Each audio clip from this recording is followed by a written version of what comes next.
1절부터 7절까지 드디어 사무엘 선지자와 사울과의 만남 사건을 상세하게 여러분과 함께 강해토록 하겠습니다. 사무엘상 9장 10장 내용은요, 이스라엘 초대왕으로 세움을 입은 사울 왕에 대해서 기록하고 있습니다. 그 9장은 사무엘과 사울과의 만남을 기록하고 있습니다. 이스라엘의 왕이 세워진 것은 사무엘이나 사울 자신의 어떤 노력 때문이 아닙니다. 하나님께서 사울을 왕 삼기로 결정하셨기 때문임을 보여주기 위해서 9장과 10장은 그 정황을 상세하게 묘사하고 있습니다.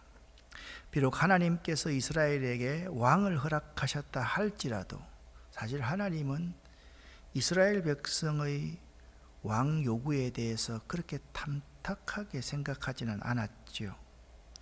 그런데 그들이 하나님을 거역하고 고집 피운 것이 과연 어떤 결과를 가져오는지에 대해서 그들에게 교훈하시지 않으면 안 되었던 것입니다. 우리도 그렇지 않습니까? 아이가 자꾸 고집 피우면 설득시키다가 안 되면 좀 내버려 두면 그건 뭐 인생을 살다 보면 이렇게 살면 안 된다라는 답은 거의가 다 정해져 있기 때문에 그렇게 가면 실패할 확률이 훨씬 더 많기 때문에 그렇습니다.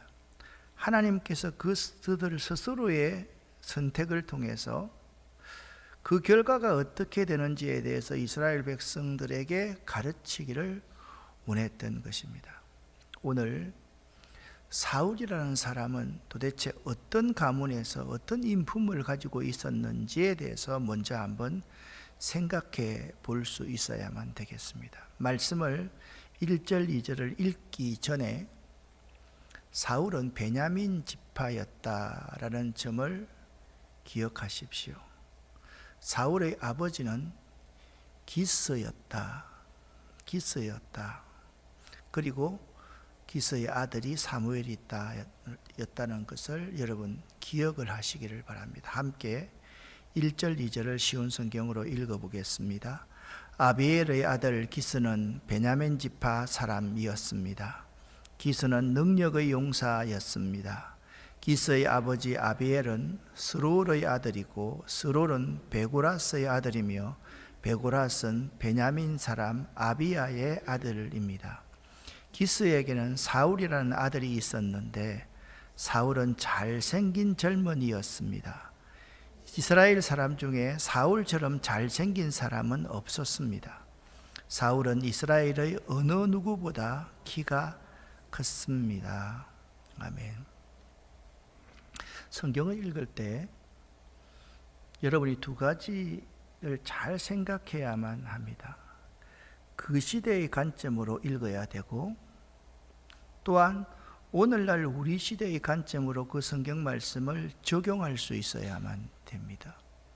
오늘 예를 들면 사울이 잘생겼다, 이스라엘을 어느 누구보다도 키가 컸다, 그런 점들을 그 시대의 관점에서는 어떻게 해석하느냐, 그걸 여러분들이 잘 이해해야지.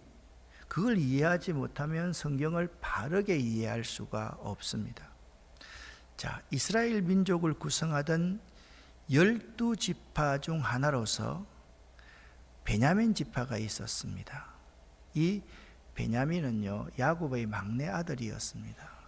야곱이 가장 사랑했던 여인이 누구였습니까? 레아가 아니라 라헬이었죠. 그죠? 라헬이었는데 라헬에게서 낳은 첫 아들의 이름이 누굽니까? 요셉이었죠. 그죠? 몰라도 이럴 때는 고개를 좀 끄덕거리면서 아는 체하고 좀 웃으면 괜찮습니다. 베냐민이었습니다. 그런데 야곱이 그토록 사랑했던 라헬이 이 베냐민을 낳다가 하나님의 부름을 받게 됩니다. 그러니까 가만히 한번 생각해 보세요. 12아들 중에 막내 아들인데 이 아이를 낳다가 어머니가 죽어버린 거예요. 그럼 어릴 때부터 이 베냐민이 어떻게 자랐을런지 정말 많은 사랑을 받고 자랐다라는 것을 알 수가 있습니다. 한편 이 베냐민 지파에게 가장 중요한 점입니다.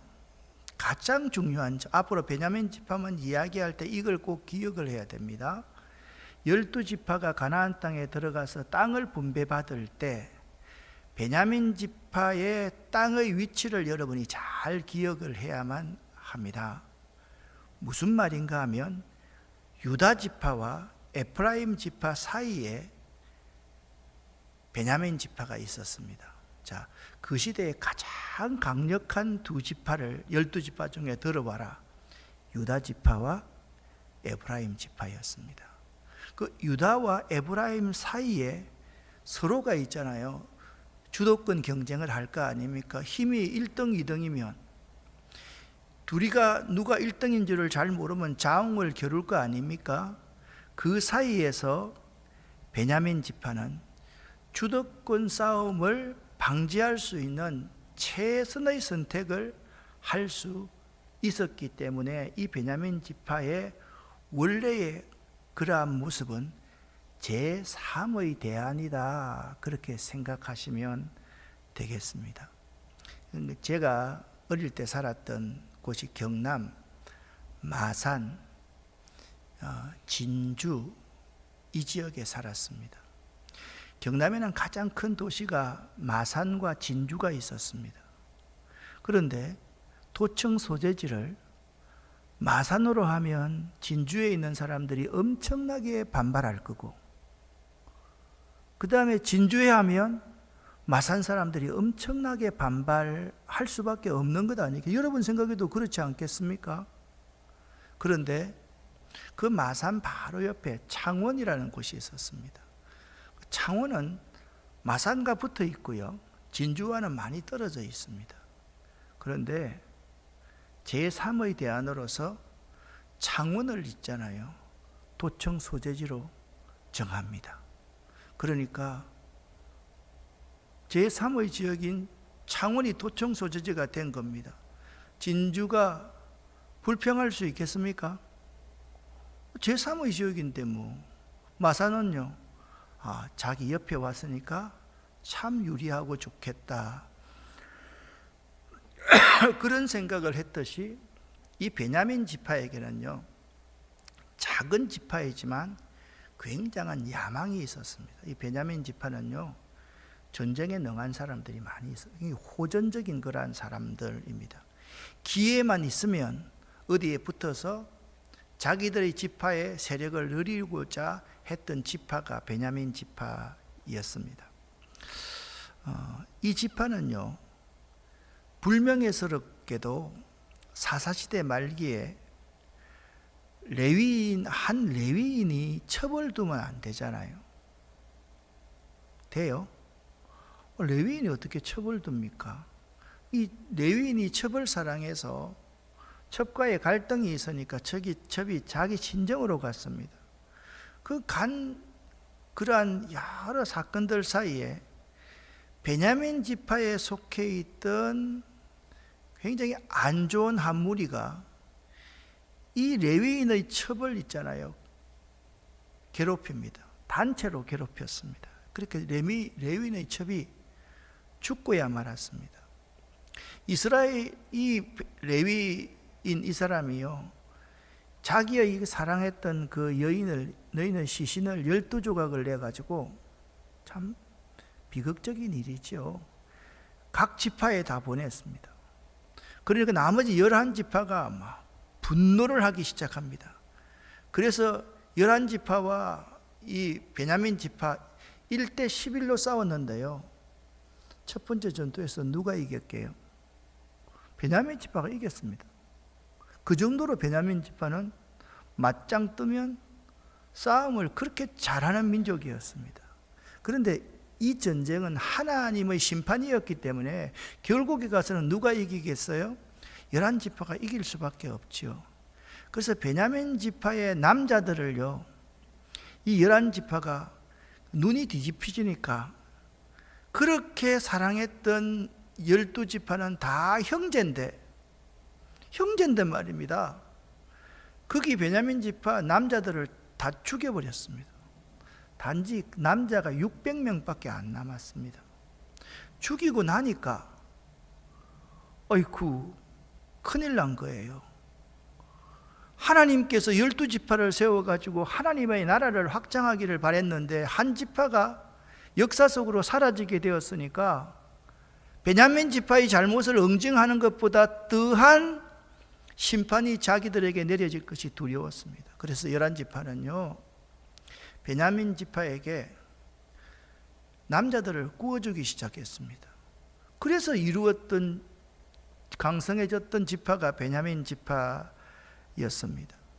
그러니까 가만히 한번 생각을 해보세요. 살아남은 수가 불과 600명이었는데 600명밖에 되지 않았던 가장 연약한 지파인 베냐민 지파 기스의 아들이 이스라엘의 초대 왕이 되었다. 여기에 상징하는 바가 있지 않습니까, 여러분? 왜 가장 연약한 이 지파에서 하나님께서 왕을, 초대 첫 왕을 세웠을까요? 이것이 사실 매우 의미가 있습니다. 이 기스라는 사람, 이 사람은 베냐민 지파의 말씀드렸던 레위인의 첩을 괴롭힌 사건으로 말미암아 다른 지파들부터 징벌을 당할 때 그 징벌을 마지막에 전쟁에서 피하여서 그들이 림몬 바위로 도망했던 사람 600명만 오롯이 살아남았는데 그 600명 가운데 한 사람이거나 혹은 600명 가운데 있었던 그 사람의 직계 후손이었을 거라고 성경은 추정합니다. 그 사람 가운데 한 사람이었던, 아니 직계 후손이었던 중요한 것은 레위인의 첩사건으로 말미암은 그 600명 가운데 한 사람의 직계였다는 사실이 매우 중요한 사실입니다. 그런데 기스라는 사람의 이름 뒤에 이렇게 그 사람을 묘사하고 있습니다.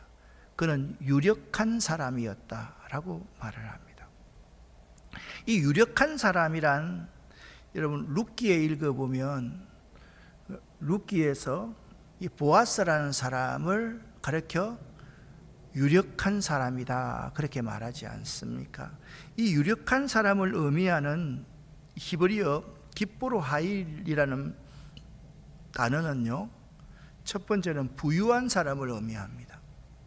자, 여러분 보세요. 12지파가 유다 지파와 에브라임 지파 사이에 일정한 큰 땅을 얻었습니다. 그런데 600명밖에 안 남았으니까, 예를 들어 6,000명이 있다가 600명밖에 안 남았습니다. 600명이 땅을 나누니까 베냐민 지파 사람들이 부자였겠어요? 부자 아니었겠어요? 부자였음에 틀림이 없었다라는 거예요. 그래서 기스는 틀림없이 부자였다, 그것을 유력한 사람이라고 표현하고 있습니다. 뿐만 아니라 베냐민 지파의 후손들 중에는 실제적으로 제가 처음에 말씀드렸죠, 용사들이 아주 많았습니다. 맞짱 뜨면 베냐민 지파 사람을 이길 사람이 많이 없을 정도의 용사들이 참 많았습니다. 아마도 이 기스도 골격이 장대한 그 시대, 여러분 지금 이 시대에 뭐 골격이 장대하다, 잘생겼다, 그게 아무런 뭐 중요한 것이 아니라고 생각할 수 있지만 그 시대는요, 전쟁할 때 전쟁에 나섰을 때 남자가 가장 중요한 시대였는데 그 남자들 중에 가장 힘을 발휘할 수 있는 그러한 사람은 어떤 사람이겠어요? 덩치가 크고 힘이 세고 모든 주변의 사람들을 장악할 수 있는 리더십이 있어야 될 사람 아니겠습니까? 바로 기스는 그런 사람이었다라는 사실입니다. 그런데 기스가 아들을 낳았는데 그 아들의 이름이 사울이라는 이름입니다. 사울이라는 이름 뜻은 뭐냐 하면 구하여 얻는 자라는 뜻입니다. 그러니까 사울이라는 이름과 사사시대 말기에 이스라엘 백성들이 하나님께, 하나님 아버지, 저희들이 판단해 보니까 저 엘리 가문을 보니까 도무지 가능성이 없습니다. 그리고 사무엘 가정을 봐도 저 아들들 보니까요, 그 아들들 우리가 못 믿겠습니다. 그러니까 왕을 세워주십시오. 이들이 구하여서 얻은 사람이 초대 왕이었습니다. 근데 공교롭게도 이 사울이라는 이름이 구하여 얻는 자라라는 뜻이라는 것입니다. 여러분, 의미심장하지 않습니까? 자, 여기서 두 가지 의미심장하다고 말씀드렸습니다. 초대 왕이 가장 연약한, 멸망당할 뻔했던 베냐민 지파의 후손이었다는 점과, 두 번째는 사울이라는 이 이름 이 자체가 구하여 얻은 자라는 뜻 이 자체가 사사시대 말기의 상황들을 우리에게 잘 보여주고 있다라는 것입니다. 사울은요, 자신이 사람들의 요구에 따라서 세워질 이스라엘 왕임을 은연중에 암시하는 이름이 사울이라는 뜻입니다. 그러니까 처음에는 하나님은, 여러분 이 두 가지 관점을 잘 생각해야 됩니다. 하나님은 사울을 그래도 세울 때 괜찮은 사람이라고 세웠는데, 이 사람의 입장에서, 사울의 입장에서는 사람들한테 인기가 좋아서, 내가 말이야 여론이 60% 70% 이상이 되어서 왕이 된 사람이야, 그거하고는 굉장히 다를 것 아닙니까? 같겠어요? 너무 다릅니다. 여기가 문제거든요. 이 교회는요, 항상 이렇게 해야만 합니다. 우리 목사님은 그런 거 안 좋아해. 그냥 무시하고 날마다 안 좋아하니까 여러분들이 날마다 밥도 한 끼 안 사고 그렇게 있는 거, 그럴 수 있습니다. 그런데 이렇게 하는 게 참 좋다라고 저는 생각합니다. 여러분은 자꾸 대접하려고 하고, 나는 원칙을 가지고 아니에요, 그렇게 하지 말아요 라고 말하는 게, 그게 잘 조화가 될 때 그 교회가 아름다운 교회가 되는 거예요. 그렇잖아요, 그죠? 여러분에게서 그런 섬김이나 봉사나 헌신이 다 사라져버리고, 나에게서 교인들에게 받는 것을 지극히 당연하게 여긴다면 그 교회는 본질을 간직하지 못한 교회이겠죠. 하나님이 필요해서 정말 괜찮은 사람을 왕으로 세웠으면 사울은 어떻게 합니까? 내가 잘나서 왕이 된 게 아니라 하나님의 은혜로 된 것이야, 그렇게 생각해야 이게 정상적인 거예요. 우리가 여기서 사울 왕에 대해서 헷갈리는 부분이 참 많습니다. 우리는 사울의 그 관점, 사람들의 그 관점이 잘못된 것이지, 하나님이 왜 사울을 세웠습니까? 거기에 질문을 해서는 안 됩니다. 하나님은 온전하시고 완전하신 분이시기 때문에 그렇습니다. 이 사울을요, 준수하다라고 표현하고 있습니다. 이 준수하다는 말은 젊고 잘생겼다라는 말입니다. young and handsome 하다, 이 말입니다. 사람이 굉장히 핸섬하고요, 참 풋풋한 젊은이였다, 그렇게 말을 합니다. 그러니까 사울의 풍채가 뛰어났음을 말해주는 단어이지, 사울이 꽃미남이었다, 그런 말 아닙니다, 여러분. 그 시대의 관점으로 보면 사울의 풍채가 아주 뛰어난 사람이었다. 오늘날은 왕제였다, 장군감이었다, 지도자감이었다. 이것이 바로 준수하다는 의미라는 사실입니다. 그런데 여기 준수한 소년이라 이렇게 우리 한글로서 번역해 놓았는데, 이 번역은 그렇게 잘된 번역은 아닙니다. 이것은요, 이 의미는 그렇습니다. 아직 미성숙한 남자아이가 아닌, 오히려 이 소년이라는 이 단어 원문의 의미는 뭐냐면, 첫 번째 전투 능력이 있고, 두 번째 재산을 상속받을 자격도 있고, 세 번째, 결혼할 정도의 젊은 청년을 가리키는 단어가 이 소년이라는 원문의 의미라는 것입니다. 사울이요, 왜 그러냐면 사무엘서 기자는 이렇게 말합니다. 사울이 이스라엘을 외적의 손에서 구원할 자이다 라고 말하고 있고요. 여러분, 구원할 자가, 아이가 이스라엘을 구원할 수 있겠습니까? 아니죠. 두 번째는 뭐냐면 이 사울의 이 말이 있은 직후에 암몬 족속과 싸움을 하면서 사울이 대성을 거둡니다. 때문에 70인역과 갈대아 역에 의하면 이렇게 번역을 해놓고 있습니다. 사울은 준수한 소년이라 아니고 사울은 준수한 성인 남자, 그러니까 아네르라고 번역하고 있습니다. 사울은 그런 사람이었습니다. 그리고 앞에 있는 것을 더욱더 확정시켜주는 말이 뭐냐면 키는 모든 백성보다 어깨 위는 더하더라 라고 말씀하고 있습니다. 그 시대에 장수 또는 지도자의 키는요, 모든 사람의 외모를 판단할 때 가장 중요하게 여겨지는 요소 중에 하나입니다. 여러분, 요새 우리나라 고려 그란 전쟁 보시는 분 많죠? 봅니까? 그 드라마도 참 멋있고요. 나는 처음만 보고 요즘은 재미가 없어 안 봅니다. 요즘은 가면 갈수록 재미가 없어지더라고요. 근데 그 앞에 연인이라는 드라마, 그 드라마를 제가 그냥 좀 여러 번 봤습니다. 그 보는데 우리 민족의 그 아팠던 시대, 힘이 없기 때문에 짓밟힐 수밖에 없었던 그 시대의 모습을 보면서 참 가슴을 치면서 우리가 힘이 없고 우리 스스로를 지켜낼 수 없으면 우리들 가운데 우리의 여인들, 우리의 아들, 딸들이 그러한 일들을 당할 수밖에 없다라는 관점을 가지고 그 길체, 이해해 보는 게 아니라 그 길체를 통해서 드러나는 그 시대의 비극을 어떻게 극복해 나가느냐, 그런 부분이 참 좋았습니다. 거기에 나오는 고려 그란전쟁에 나오는 사람의 대부분의 장군들은요, 풍채가 아주 좋습니다.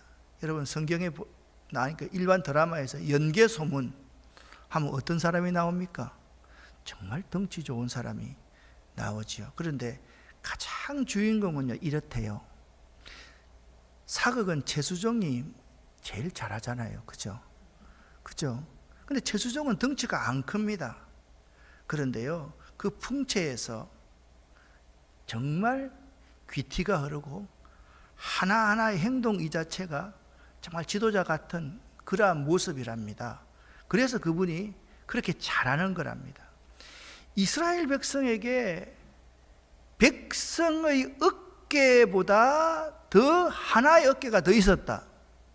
이건요, 사울은 참 대단한 사람, 아주 백성들에게는 우리의 왕이 될 만한 아주 매력적인 요소로 작용했음이 틀림이 없습니다. 저 사람이면 왕 세우면 우리를 지켜낼 수 있겠구나, 저 사람이면 왕을 세우면 우리를 바로 인도할 수 있겠구나, 이 나라가 안정될 수 있겠구나, 그렇게 생각하는 요소가 사울의 준수함과 사울의 큰 키, 웅장한 우람한 그러한 체격이 백성들에게 그렇게 보여졌다라고 생각하면 됩니다. 이처럼 사울은요, 그 시대의 지도자에게 갖추어져야 할 그의 모든 것을 갖춘 인재였습니다.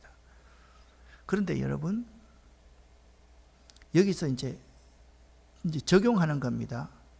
사울과 다윗을 한번 비교해 보십시오.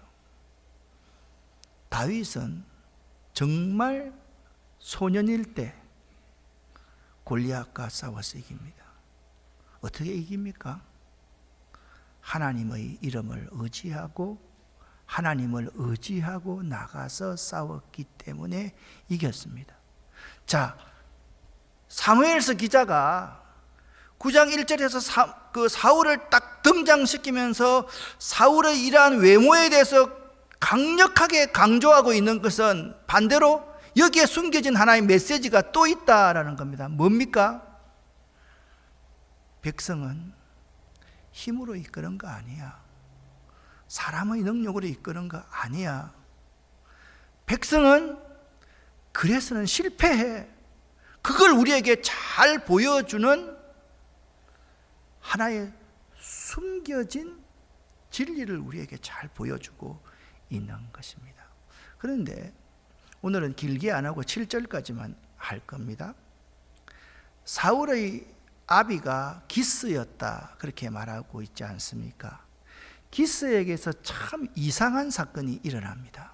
3절부터 7절까지 먼저 3절만 읽고 또 해석을 하도록 하겠습니다. 함께 읽습니다. 사울의 아버지인 기스의 나귀들이 어디로 갔는지 보이지 않았습니다. 그래서 기스는 사울에게 말했습니다. 종을 한 명 데리고 가서 나귀들을 찾아오너라. 아멘. 이제 여기 나귀가 암나귀인데요.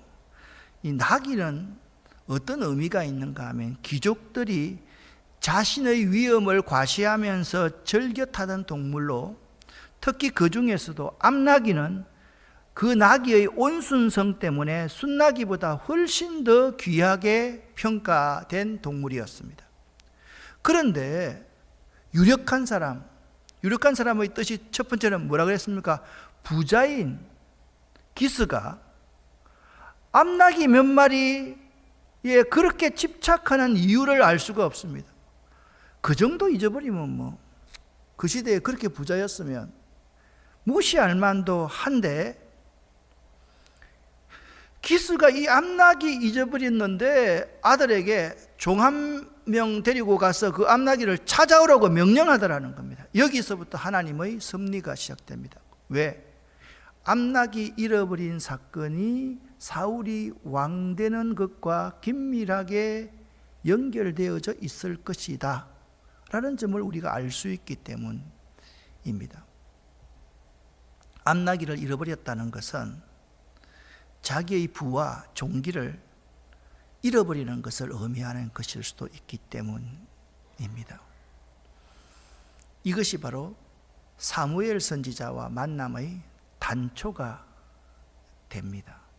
여기에 하나님의 섭리가 있는 거예요. 왜 사무엘서 저자가 사울의 아비인 기스가 암나귀 몇 마리를 잃어버렸는데 종 한 명을 데리고 가서 암나귀를 찾아오너라 라고 명령했을까? 여기에 하나님의 섭리, 하나님의 인도하심이 있었다라는 사실을 우리에게 암시해 주고 있는 것입니다.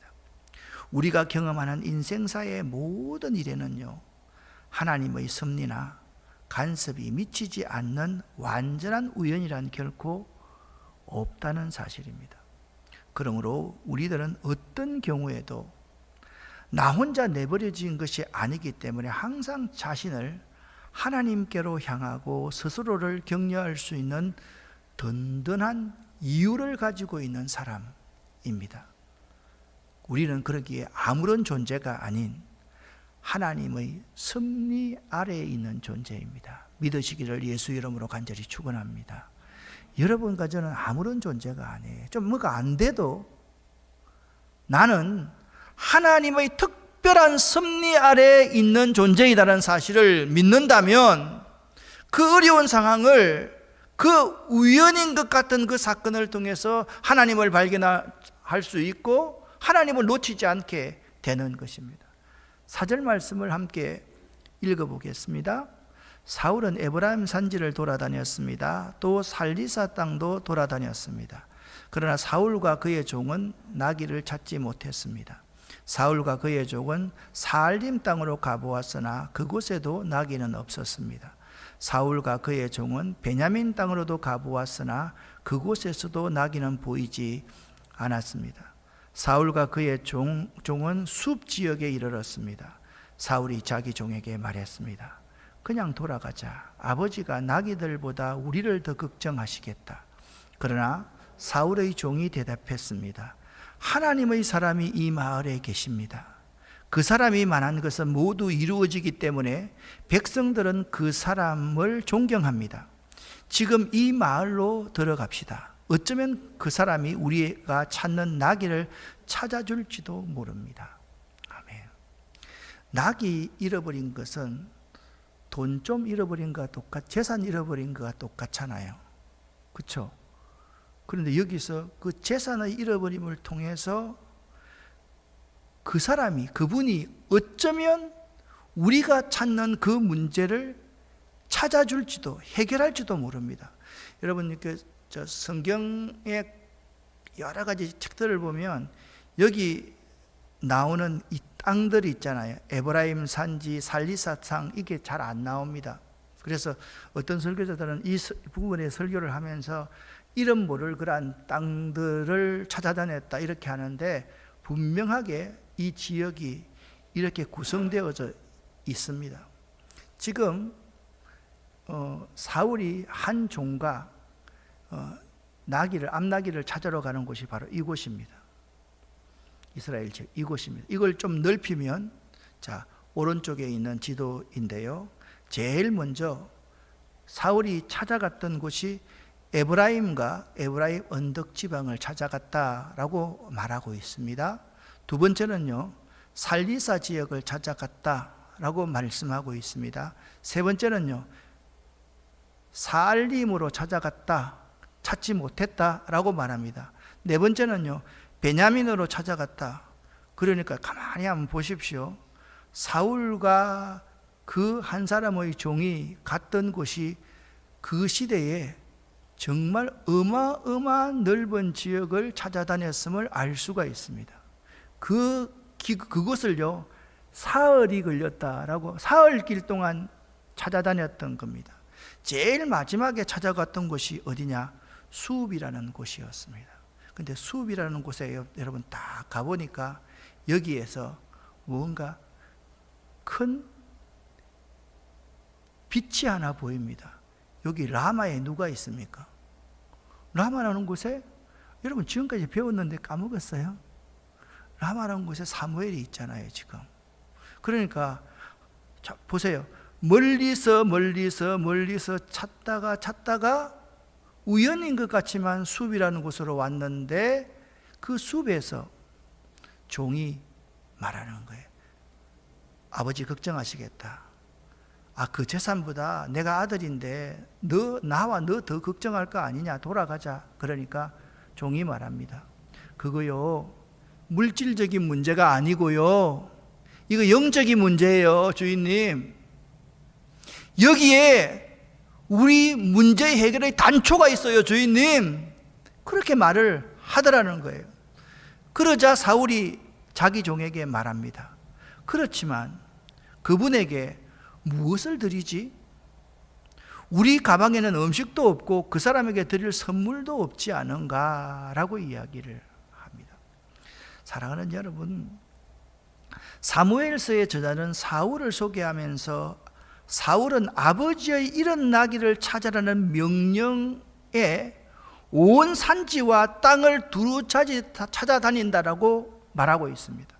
그러니까 찾는 신용만 하는 것이 아니라 성실히 아버지의 명령을 수행한다라고 말을 하면서, 사울은 참 성실한, 아버지 아래서 성실하게 자랐던 아들이었다, 그 점을 증언해 주고 있습니다. 이런 모습은 다윗의 모습을 생각합니다. 다윗도 마찬가지입니다. 목동으로 있으면서 사자와 곰으로부터 양을 지키기 위해서 두려움 없이 돌팔매질을 연습하며 그들을 상대했고 잃어버린 양을 찾아 헤매었던 사람이 다윗이었습니다. 예수님께서 신약 성경에 보면 한 마리의 잃은 양을 찾아 헤매는 목동의 심정, 주인의 심정을 말씀합니다. 그러니까 사무엘서 저자는요, 처음에 하나님이 세웠던 사울이라는 사람은 이러한 목자의 심정을 가지고 있는 성실한 사람이었다라는 점을 증언하고 있다라는 것입니다. 그리고 수읍 땅에 이른 때에 돌아가자, 부친 걱정하겠다라고 말을 하면서 사울이 부모를 공경하며 효성스러운 인물이었음을 또 시사해 주는 말을 합니다. 그러나 여러분 기억하십시오. 사울의 이러한 인간적인 좋은 면도 궁극적으로 하나님을 믿고 신뢰하는 신앙의 인격의 뿌리를 두지 못하면 영속성을 지키지 못할 뿐만 아니라 한 인간의 비극적인 운명을 막는데 아무런 역할을 하지도 못합니다. 저는 여러분 잘 들으십시오. 우리 신앙인들에게 가장 필요한 것이 신앙의 인격이 도야되어야 합니다. 그런데 신앙의 인격이 없이 그냥 윤리와 도덕 없이 은혜를 받을 때는 할렐루야 아멘하고 좋아하다가 나중에 마무리를 하고 헤어지고 이렇게 할 때는요, 정말 아무렇게 세상 사람들도 그렇게 하지 않게 일들을 마무리하는 사람들을 참 많이 봅니다. 그러한 신앙의 인격의 뿌리를 두지 않고 종교생활을 하면 그 종교생활은 영속성을 지니지 못할 뿐만 아니라 자신이 어려움에 처했을 때 그 어려움을 막을 수 있는 그러한 사람이 되지 못하는 거예요. 함부로 그냥 세상을 결정해버리고 함부로 뿌리를 뽑아버리고 그러한 경우가 될 수 있다라는 거죠. 그 종은 여러분 참 기가 막히지 않습니까? 여러분 여러 종이 있었을 터인데 사울이 그 여러 종 가운데 한 종을 선택했는데 그 한 종이 사무엘이 있는 것을 알고 있는 믿음의 사람이었다는 겁니다. 그런데 이 성에 하나님의 사람이 있는데 이 성은 라마를 가리킵니다. 그러니까 라마는 사무엘이 사사직과 제사장직을 수행하던 근거지였습니다. 다시 한번 지도를 봅니다. 여기 라마라는 곳입니다. 하나님이요, 잘 한번 보십시오. 에브라임 지방으로 갔다가 살리사로 갔다가 사알림으로 갔다가 베냐민으로 갔다가 베냐민에서 숲으로 왔는데 이때는 사울과 한 종은 아무것도 몰랐습니다. 그런데 이렇게 찾고 찾던 그 과정 그 자체에 하나님이 개입하고 관여하고 있었다라는 사실입니다. 할렐루야. 우리가 성실하게 내가 맡은 그 명에 순종하기 시작하면 그 길을 통해서 부모님의 명령이라 할지라도 그 길을 통해서 하나님의 길을 찾게 되는 것입니다. 여러분 한 사람을 인도하는 하나님의 섭리는 참으로 놀랍습니다. 아브라함을 인도하신 하나님, 이삭을 인도하신 하나님, 야곱을 인도하신 하나님. 오늘 시간이 많이 없기 때문에 요셉 한 사람만 예를 들어 보십시다. 요셉이 형들에게 죽임 당할 뻔 했지 않습니까? 감옥에 갇혔습니다. 그것도 요즘 보면 성폭행범으로 감옥에 갇혔습니다. 그럼 그 시대는요, 그건 그냥 그 자리에서 죽어야 했습니다. 근데 그 감옥이요, 하나님의 인도하심의 장소일 줄 어떻게 알았습니까? 그 감옥에서 총리가 되는 단초를 얻게 됩니다. 놀랍지 않습니까, 여러분? 그 감옥에서 하나님의 사람들을 만나게 됩니다. 이것이 하나님의 인도하심입니다. 9장 6절 말씀을 다시 한번 읽어 보겠습니다. 그가 대답하되 보소서 이 성읍에 하나님의 사람이 있는데 존경을 받는 사람이라. 그가 말한 것은 반드시 다 응하나니 그리로 가사이다. 그가 혹 우리가 갈 길을 가르쳐 줄까 하나이다 하는지라. 여기 하나님의 사람은 뭐냐면 하나님의 뜻을 사람들에게 전달하는 직무를 담당하던 선지자를 말합니다. 그런데 이 하나님의 사람, 이 사무엘은 백성들의 존경을 받는 사람이다. 백성들에게 존중이 여김을 받는 사람이다 라고 말합니다. 이 말은요, 사울의 사한이 한 말입니다. 그러므로 이것은 사울의 소문이 그 당시 온 사람들에게 얼마만큼 널리 퍼져 있었는지를 알 수가 있습니다. 사람들은 이렇게 믿었습니다. 사울이 말한 것은 반드시 다 응합니다. 그러니까 사울은요, 하나님의 말씀을 대언하는 사람입니다로 소문이 나 있었다라는 사실입니다. 그러니까 그가 말하는 것은 모두 틀림없이 이루어지니 모든 사람이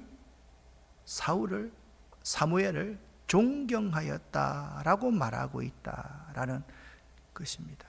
그러니 그리로 가보는 것이 어떨지요? 참, 여러분, 이 한 종의 역할이 참 크지 않습니까? 그런데 성경에 보면 나하만이라는 장군이 있었습니다. 이 그림을 한번 보십시오. 이 사람이요, 나하만이고요, 이 사람이 엘리사 선지자입니다. 그림 딱 보니까 문둥이가 엘리사 선지자한테 고침받기 위해서 찾아왔다기보다는 아주 그만을 떨고 있는 거 보입니까, 여러분? 보이죠? 그 바로 이전에 이 나하만의 여종이 뭐라고 말했습니까? 우리 주인이 사마리아에 계신 선지자 앞에 계셨으면 좋겠나이다. 그가 그 나병을 고치시리이다 라고 이 여종이 말하고 나서 이 나하만이 왕의 진설을 들고 지금 엘리사 선지자를 찾아왔던 것입니다. 고침 받았습니까? 고침 못 받았습니까? 요단강에 가서 7번 씻어라, 씻게 되었죠. 그죠? 그때도 그의 종들이 말하지 않습니까? 여러분, 하나님은요, 우리가 길을 잃었을 때도 인도하시는 분이고, 하나님은 때로는 선지자를 통해서도 말씀하는 분이지만, 하나님은 우리의 종들을 통해서, 옆에 있는 사람들을 통해서 우리에게 말씀하실 때 그 말씀을 우리가 잘 듣고 순종할 수 있어야만 되는 것입니다. 그런데 이 나하만에게도 한 종이 있었습니다. 여러분 알죠? 그죠? 이 종이 이름이 뭡니까? 게하시입니다. 이름도 뭐 같습니다. 게하시. 아니, 고쳐주고 나니까 따라가가지고 돈 내라라는 거예요. 고쳐줬으니까 돈 내라라는 거예요. 참. 그래가지고 게하시가 어떻게 됐나요? 나하만에게 입혔던 나병이 게하시에게 옮겨 붙어서 저주를 받게 되었잖아요. 나중에 물론 고침받았지만 종도 있잖아요. 게하시와 같은 종이 있고 이름 없는 여종과 같은 종이 있다라는 사실입니다. 그리고 사울이 말합니다. 우리가 그분께 무엇을 드릴 것이 없지 않느냐? 사무엘서의 저자는 사울은 선지자에게 드릴 수 있는 조그마한 믿음은 있었다, 그렇게 정언하고 있습니다. 이제 말씀을 한번 정리해 보십시다. 사울의 왕됨은 우연이 아니라 하나님의 섭리로 되었다라는 것입니다. 우리는 하나님의 섭리를 믿는 사람입니다. 지금 여러분 상황이 좀 어렵습니까? 내 상황이 이해가 안 됩니까?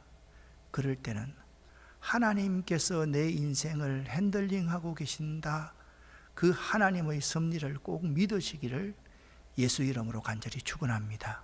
그게 믿음입니다. 그게 믿음입니다. 하나님은 나를 내버려 두시는 분이 아니라, 하나님은 나에게는 특별한 존재이고, 하나님은 나를 특별하게 생각하시는 분이고, 그 하나님은 나의 앞길을 인도하실 분이다라는 사실을 믿는 그 믿음이 우리에게 참으로 중요합니다. 이 믿음을 가지시는 여러분 되시기를 예수 이름으로 간절히 축원합니다. 기도하겠습니다.